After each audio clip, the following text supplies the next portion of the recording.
diferente, né? Porque à medida que os meninos forem falando de alguns conceitos, de alguns exemplos, vocês vão poder perceber isso sendo apresentado por outros alunos. Então, esse primeiro momento é para a gente apreciar esses textos de uma forma diferente. Nosso segundo momento vai ser para a gente responder a questões que têm a ver com esses textos. E o terceiro momento para a gente discutir essas questões em sala. Ok? Então, eu pedi para que vocês trouxessem, nós pedimos, né, para que todos trouxessem caderno e caneta, porque muita coisa que for falada aqui talvez não seja tão claro para vocês. Para que vocês possam anotar tudo que gerar dúvida, ou pelo menos uma palavra-chave para você lembrar depois e aprofundar as pesquisas. Então, a gente vai dar início agora ao nosso Enem Show, e eu convido os alunos Jason e Thalia para conduzir o momento.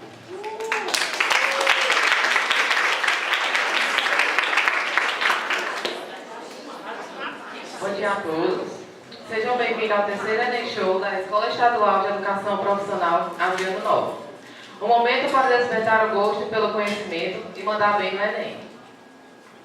Neste ano, temos como foco discutir como a poesia e a música são cobradas na prova. Isso mesmo. Vamos fazer uma viagem pelas escolas literárias e pelos ritmos que nos embalam e descobrir seus mistérios.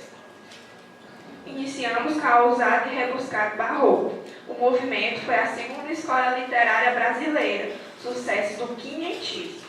É constituída pelas primeiras manifestações literárias genuinamente brasileiras ocorridas no Brasil colônia.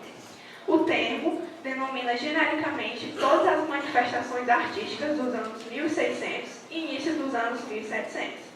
Além da literatura, abrange a música, pintura, escultura e arquitetura da época. As características mais importantes dessa escola são a frequência das antíteses e paradoxos, a fugacidade do tempo e a incerteza da vida. A construção da obra barroca conta com o jogo de palavras e o jogo de ideias. Entre os escritores barrocos, destacamos Gregório de Matos, conhecido como Boca do Inferno ou Boca da Brasa. Foi um advogado e poeta do Brasil colônia. É considerado o maior poeta do barroco do Brasil e o mais importante poeta sático da literatura em língua portuguesa no período colonial. Conheceremos a poesia desse período, declamada pelos alunos Jaila e Felipe.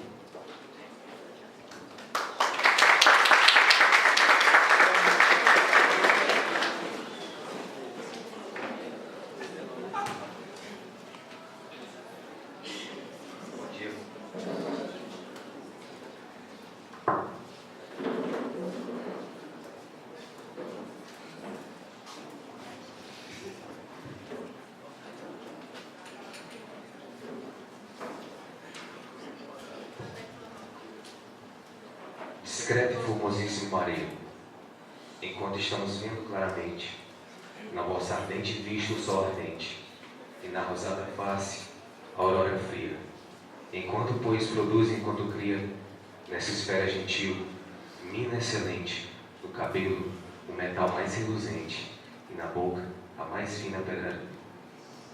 Gozai, gozai, da flor da formosura, enquanto passado o frio da maduridade, tronco deste despido o que é verdura, que passado o zênite da mocidade, sem a noite encontrar a sepultura, é cada dia ocaso de beldade.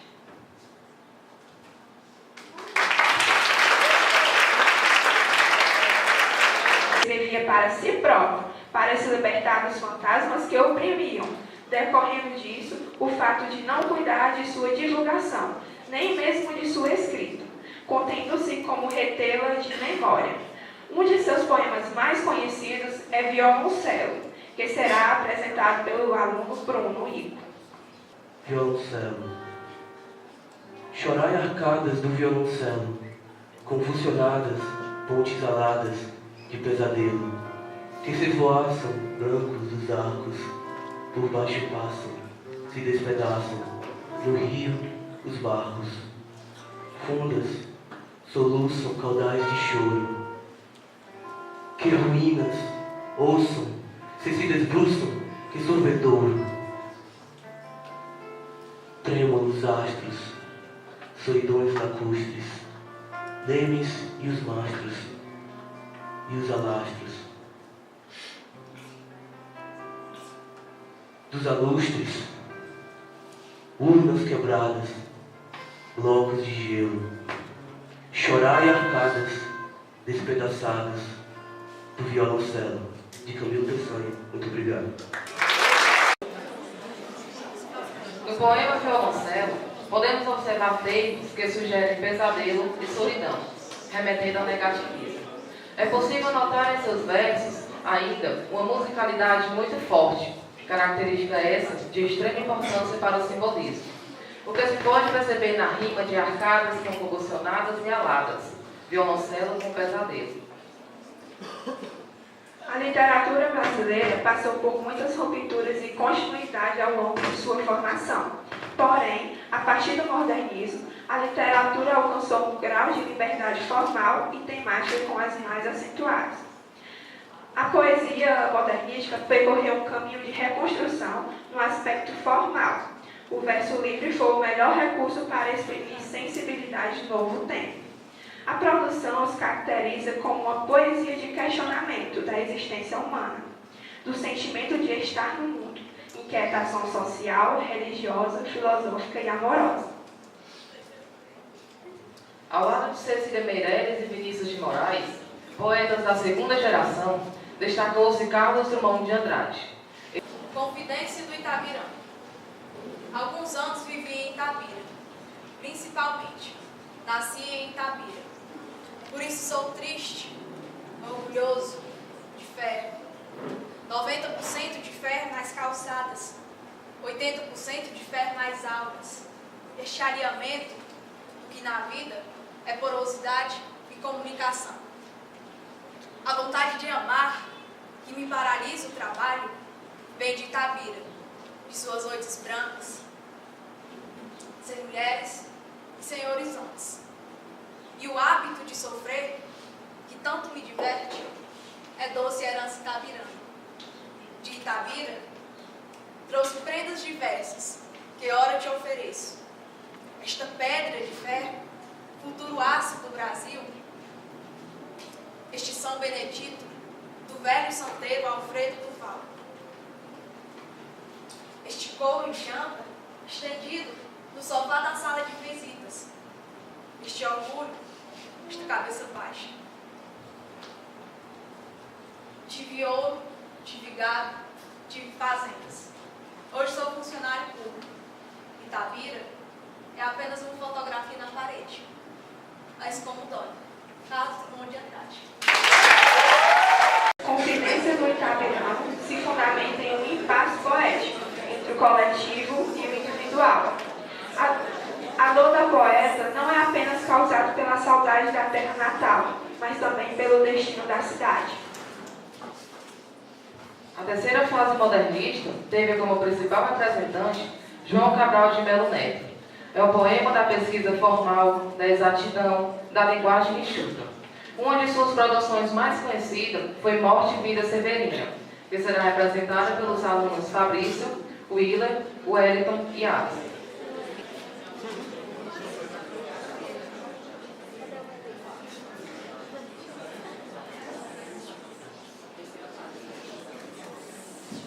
Meu nome é Severino, como não tem outro de pia. Como há muitos Severinos, fiquei chamado Severino de Maria. Há muitas mães chamadas Marias, então me chamaram de Severino da Maria do finado Zacarias. Mas isso ainda diz pouco, há muitos na freguesia, por causa de um coronel que se chamou Zacarias, e que foi o mais antigo senhor dessas 6 Marias. Como então dizer quem fala? Ora, vossas senhorias, vejamos, é o Severino da Maria do Zacarias, lá da Serra da Costela, limites da Paraíba. Mas isso ainda diz pouco, se ao menos mais 5 havia, com o nome de Severino, filho de tantas Marias, mulheres de outros tantos, já finados Zacarias, morando na mesma serra magriossuda em que eu vivia. Somos muitos severinos, iguais em tudo na vida, na mesma cabeça grande, que é a custa que se equilibra, o mesmo dos pés finos, iguais também porque o sangue que usamos tem pouca tinta. E se somos severinos iguais em tudo na vida, morremos de morte igual, a mesma morte severina, que a morte, morte de velhice antes dos 30, da emboscada dos 20, mente, de fome um pouco por dia, de fraqueza e doença. É que a mão severina não tem hora para atacar, ataca em qualquer idade, e até em gente nem nascida. Somos muitos severinos, iguais em tudo e na sina, de abrandar essas pedras, suando-se muito em cima, de tentar despertar terras sempre mais extintas, há de querer arrancar alguns ossados de cinza, mas que para me conheçam melhor vossas senhorias e que melhor posso seguir a história de minha vida. Faça a ser o severino que em vossa presença emigra. A poesia destaca os grandes feitos portugueses, enfatizando os riscos que corriam e a recompensa que teriam depois. Outro grande escritor da nossa literatura foi Mário Quintana. O autor não se enquadrava em nenhuma escola literária, pois não queria seguir o rigor formal. Sua linguagem é considerada simples e coloquial. Sua obra trata de temas do cotidiano, da infância, da morte, do amor e do tempo. Seus versos fluem com uma simplicidade aparentemente ingênua e uma espontaneidade incomum, como se brotassem da própria respiração. Dessa condição, surge o tom de quem fala diretamente aos ouvidos do leitor, em voz baixa, sussurrante. A seguir, os poemas com o aluno ídolo. Os poemas são pássaros, que chegam, não se sabe de onde, e pousam no livro que lês. Quando fechas o livro, eles alçam voo como de um alçapão. Eles não têm pouso, nem porto. Alimentam-se num instante, em cada par de mãos, e partem. Nessas tuas mãos vazias, num maravilhado espanto de saberes, que o alimento deles já estava em ti. Mário Quintana. Muitos autores surgiram no contexto pós-moderno, destacando-se Ferreira Goulart, um dos poetas mais relevantes da literatura brasileira. A sua obra ficou marcada principalmente pelas questões políticas e sociais. O posicionamento político, inclusive, fez com que Goulart fosse exilado durante o regime militar brasileiro. Antes disso, revolucionou a poesia com o neoconcretismo.